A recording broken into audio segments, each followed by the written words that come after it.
সুন্দরবনের এখন বড় কর্মসংস্থান হয়ে দাঁড়িয়েছে শুকনো মাছের যারা ব্যবসা করেন আর তাদের সঙ্গে যারা শ্রমিকের কাজ করেন।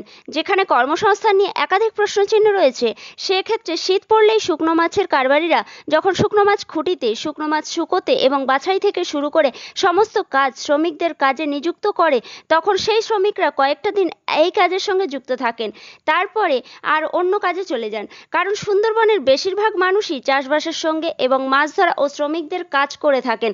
সেক্ষেত্রে শুটকি মাছের কারবারিরা যখন শুটকি মাছের কারবার শুরু করেন, তখনই শ্রমিকরাই কয়েকটা দিন কাজ করে থাকেন।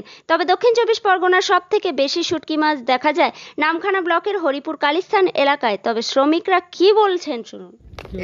এটা কি সিজনের মধ্যে হয় শুকনো মাছটা? শুকনো একবার মানে এরপরে যখন কাজ থাকে না তখন কি কাজ করেন? তখন ওই নদীতে ফিশিং করা হয়, ধান কাটা হয়, চাষবাস হয়। মানে এইটা বা ছাড়া অন্যান্য কাজ করতে হয়? এটা মাসে বছরে একবার? আচ্ছা, এই সিজনে মজুরি কত করে দেয় আপনাদেরকে? মজুরি না, এটা ভাগা মানে বস্তার উপরে ভাগা। বস্তার। এগুলো কোথায় যায়? কোথায় কোথায় যায়? কোথায় বিভিন্ন জায়গায় যায়, বিদুরপুর যায়, মেদিনীপুর যায়। এই জায়গাটা কোন জায়গা? এটা দক্ষিণ কালিস্থান। কি নাম আপনার? স্বপন দাস।